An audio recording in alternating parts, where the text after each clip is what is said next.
اور آسمان کو لپیٹ کر اللہ تعالیٰ جو ہے اپنے دائیں ہاتھ میں لے لیں گے، یہ بھی قرآن میں آتا ہے. تو یہ سب کچھ جو ہے وہ ایک نئی جو ہے نا فطرت، ایک نئی طبیات سے دنیا جو ہے وہ بنے گی. یہ جو طبیات ہمیں نظر آ رہی ہے نا، یہ گریویٹیشنل فورس بھی ہے، ہمیں ٹھنڈا گرم محسوس بھی ہوتا ہے، یہ فزکس ہے اس دنیا کی. جب پہلا جو ہے وہ سور پھونکا جائے گا، سارے ختم ہو جائیں گے، ایک نئی فزکس اللہ تعالیٰ جنریٹ کریں گے، یعنی ایک نئی طبیات جنریٹ ہوگی. اور ہم سب جو ہے جب دوسری دفعہ سور پھونکا جائے گا تو ہم سب جو ہے وہ قبروں سے اٹھ کے کھڑے ہو جائیں گے. اور یہ صرف روحیں نہیں ہوں گی، یہ بدن کے ساتھ روح، جیسے ہم اس وقت گفتگو کر رہے ہیں کہ روح بھی ہمارے ساتھ ہے، جسم بھی ہمارے ساتھ ہے. کہ اس طرح جو ہے وہ قیامت کا جو ہے وہ میدان حشر جو ہے وہ برپا ہوگا. اور شاید میں نے آپ کو بتایا بھی تھا کہ اللہ تعالیٰ نے جو عہد الست جو لیا تھا نا حضرت آدم علیہ السلام سے، عہد الست کے بارے میں پتہ ہے نا آپ کو کیا ہوتا ہے؟ جی سر، کیا ہوتا ہے چندہ؟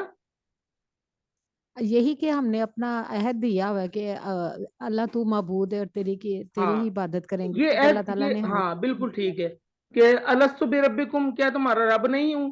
اللہ تعالیٰ نے جو ہے وہ ساری مخلوق، آدم علیہ السلام کی پیٹھ پر ہاتھ پھیرا تھا، ساری مخلوق، ساری حلقت جو ہے وہ نکل کے باہر آ گئی تھی. اور پھر اللہ تعالیٰ نے وعدہ لیا تھا الست بربکم، کیا میں تمہارا رب نہیں ہوں. تو سب نے کہا تھا کہ یا اللہ آپ ہمارے رب ہیں. اور پتہ ہے آپ کو یہ جو عہد الست ہے، یہ بھی اسی زمین پر لیا گیا تھا. پتہ ہے آپ لوگوں کو؟ نہیں سر. سر یہ میں نے یہ پچھلے نہیں دنوں پتا بتایا تھا. بھی تھا.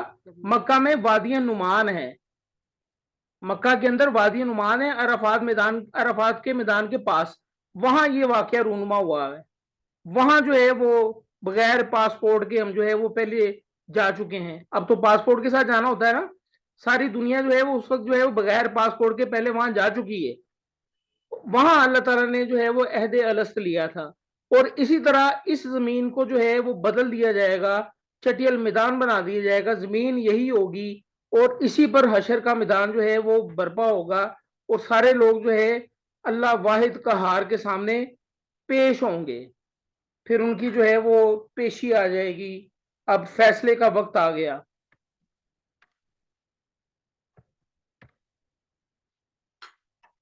فتر المجرمین، اور آپ دیکھیں گے مجرموں کو، جرم کرنے والوں کو، یومئذ اس دن، مقرنین وہ سب جکڑے ہوئے ہوں گے، فی الاصفاد زنجیروں میں. اچھا، یہاں تھوڑی سی بات ایک بتانا میں بھول گیا ہوں کہ ایک سور پہلے پھونکا جائے گا جب ساری دنیا فنا ہو جائے گی، اور دنیا جو ہے وہ اس کے بعد نئی طبیات پیدا ہوں گی. اور پھر دوسرا سور پھونکا جائے گا جب آدمی جو ہے، سارے انسانیت جو ہے وہ کھڑی ہو جائے گی. ان کے درمیان وقفہ کتنا ہے یہ اللہ بہتر جانتا ہے. یہ اللہ نے نہیں بتایا کہ ان دونوں نفع ثانی اور نفع اول، ان کے درمیان کتنا وقفہ ہے، یہ اللہ تعالیٰ نے نہیں بتایا. اور پھر قیامت برپا ہوگی، وتر المجرمین، اور آپ دیکھیں گے کہ جو مجرم لوگ ہوں گے اس دن ان کو جو ہے وہ زنجیروں میں جکڑ دیا جائے گا. یعنی کچھ کہتے ہیں کہ گروپ بندی بن جائے گی کہ فلاں مجرم جو ہے ان کو علیحدہ سے جکڑا جائے گا، اور فلاں کام کرنے والے، مخصوص کام کرنے والے، برے کام کرنے والے، ان کو علیحدہ سے جو ہے وہ زنجیروں کے ساتھ جکڑ دیا جائے گا. ابھی تھوڑا سا 2 منٹ دے دیں، یہ اذان ختم ہو جائے.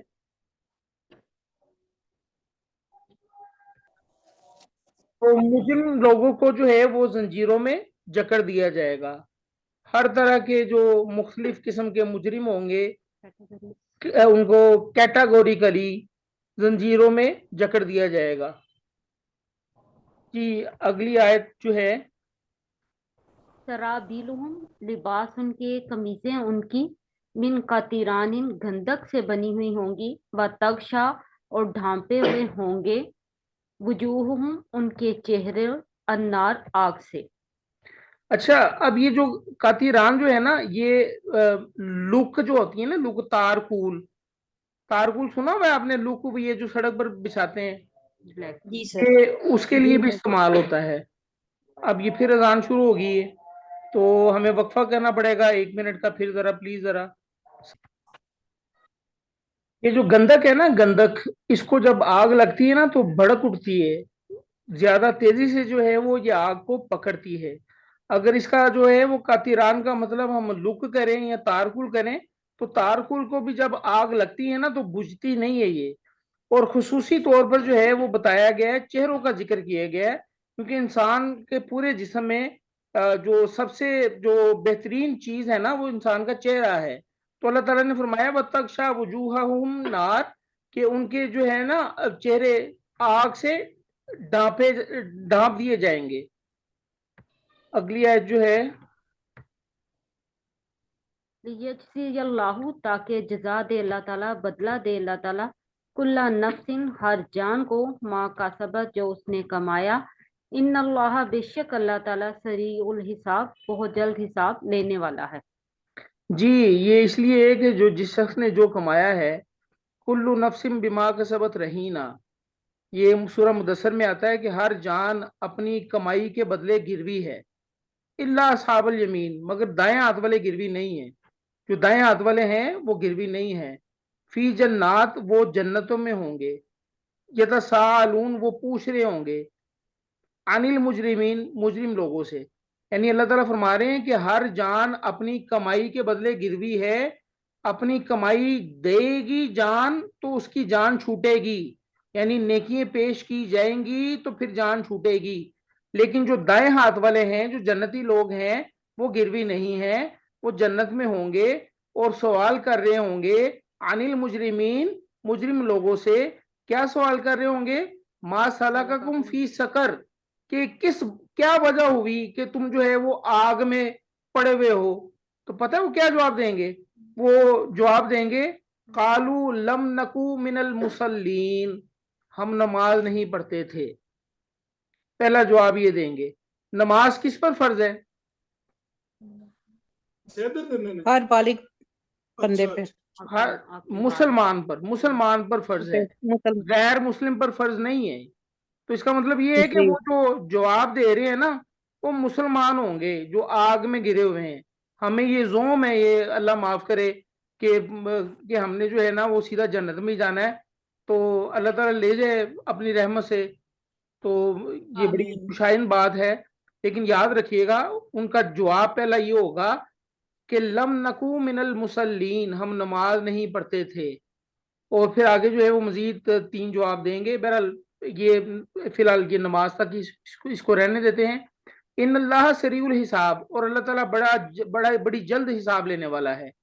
اب دیکھیں یہ کچھ دن پہلے جمعہ آ گیا تو میں سوچ رہا تھا کہ ابھی چند دن تو ہوئے جمعہ گزرا ہے، اب پھر جمعہ آ گیا. یعنی زندگی اتنی تیزی سے گزر رہی ہے ہمیں پتہ ہی نہیں چل رہا. تو ان قریب ہمارا حساب جو ہے وہ آنے والا ہے. تو اللہ تعالیٰ جو ہے وہ اپنی رحمت فرما دے. بس ہم جتنی بھی کوشش کر لیں تو معیار جو ہے وہ اللہ تبارک و تعالیٰ اتنے بلند ہیں کہ اس معیار تک ہم پہنچ نہیں سکتے. لیکن کوشش تو کرنی پڑے گی نا. تو آپ اور میں، ہم جو ہے وہ جس زمانے میں ہیں اس کی تو بات چھوڑیں. حضرت عمر فاروق کے متعلق کیا خیال ہے آپ کا کہ وہ جنتی ہیں؟ بالکل جنتی ہے سر. بالکل جنتی ہیں. اور نبی علیہ الصلوۃ والسلام نے ان کو بشارت بھی دی تھی. ٹھیک ہے، عشرہ مبشرہ میں شامل ہے. اور نبی علیہ الصلوۃ والسلام نے چند منافقین کے نام اپنے ایک صحابی کو بتا دیے تھے. وہ صحابی کا کیا نام تھا نازش، کو یاد ہے؟ وہ صحابی کا نام مجھے یاد نہیں آ رہا. کچھ منافقین کے نام نا نبی علیہ الصلوۃ والسلام نے شاید حضرت حنزلہ تھے، ان کو بتا دیا تھا کہ یہ منافقین کے نام ہیں. تو آپ یقین کریں عمر فاروق جیسا بندہ وہ بار بار جا کے پوچھ رہا ہے کہ بھئی میرا نام تو نہیں اس کے اندر، حالانکہ وہ عشرہ مبشرہ ہیں، جنت کی گارنٹی ہے ان کے پاس. ہم کس کھیت کی مولی ہیں؟ ہم تو جو ہے وہ 5 وقت کی نماز پڑھ لیتے ہیں اور کہتے ہیں بس ٹھیک ہے جی اللہ جو ہے وہ معاف کرنے والا ہے. ٹھیک ہے، اللہ تعالیٰ معاف کرنے والا ہے، غفور الرحیم ہے، لیکن کوشش تو ہمیں کرنی چاہیے نا وہ دیکھیں وہ اتنے حضرت عمر بن خطاب جو ہے وہ اتنے بڑے شخص کہ نبی علیہ الصلوۃ والسلام نے دعا مانگ کے جو ہے وہ مانگا اسلام کے لیے، وہ پوچھ رہے ہیں بار بار کہ بتاؤ میرا نام تو نہیں منافقین میں، کہیں اللہ کے رسول نے میرا نام تو نہیں لے لیا؟ تو ہمیں جو ہے وہ خود دیکھنا چاہیے اپنے آپ کو کہ ہم کیا کر رہے ہیں. ہم صرف جو ہے وہ دنیا دار بن گئے ہیں، بس ٹھیک ہے، کاروبار، دکان، کام شام، میٹنگز، ٹھیک ہے، رشتہ داروں سے ملنا جلنا، بس دین کے لیے ہم کچھ بھی نہیں کر رہے. یعنی ہمیں دین کے لیے کام کرنا چاہیے، لیکن ہم جو ہے وہ دین کو پڑھ بھی نہیں، جو ہے نا اس کا مطالعہ بھی نہیں کر رہے. تو کتنی افسوسناک بات ہے، یہ خود دیکھ لیں. اگلی آیت. حاذا بلاغن، یہ پیغام ہے، للناسی، لوگوں کے لیے، وَلِيُنذَرُوا، اور تاکہ خبردار کیے جائیں، ڈرائے جائیں وہ سب، بھی اس کے ذریعے، یعنی اس پیغام کے ذریعے، وَلِيَعْلَمُوا، اور تاکہ وہ سب جان لیں، انما، بے شک، صرف، محض صرف، ہوا الہ واحد، وہ ایک ہی معبود ہے، اکیلا معبود ہے، وَلِيَذَّکَّرَ، اور تاکہ نصیحت قبول کریں، سبق حاصل کریں، اولو الالباب، عقل والے. اچھا، اس میں نا اس آیت میں، یہ آخری آیت میں قرآن کے 3 مقاصد بیان کیے گئے ہیں. ھذا بلاغ للناسی، یہ قرآن جو ہے وہ پیغام ہے لوگوں کے لیے، وَلِيُنذَرُوا، تاکہ ان کو ڈرایا جائے، تاکہ ان کو بتایا جائے. پہلا مقصد یہ ہے کہ بھئی یہ فلاں فلاں برے کام کرو گے، اس کا انجام یہ ہوگا. یہ پہلا مقصد ہے قرآن کا. وَلِيُنذَرُوا بِهِ.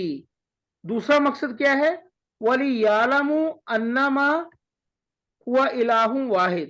دوسرا مقصد یہ ہے کہ یہ لوگ جان لے، قرآن پاک کا دوسرا مقصد کہ لوگ جان لے کہ ایک اکیلا معبود ہے جو گرفت کر سکتا ہے. کوئی مصیبت آ جائے تو اسی کو پکارنا ہے، کوئی مشکل آ جائے تو اسی کو پکارنا ہے. یہ دوسرا پیغام قرآن یہ دے رہا ہے یہاں پر. وَلِيَذَّكَّرَ أُولُو الْأَلْبَابِ. اور تیسرا پیغام جو ہے وہ قرآن، تیسرا مقصد جو ہے وہ بیان کا یہ ہے کہ عقل والے جو ہے اس سے نصیحت حاصل کرتے ہیں. تو عقل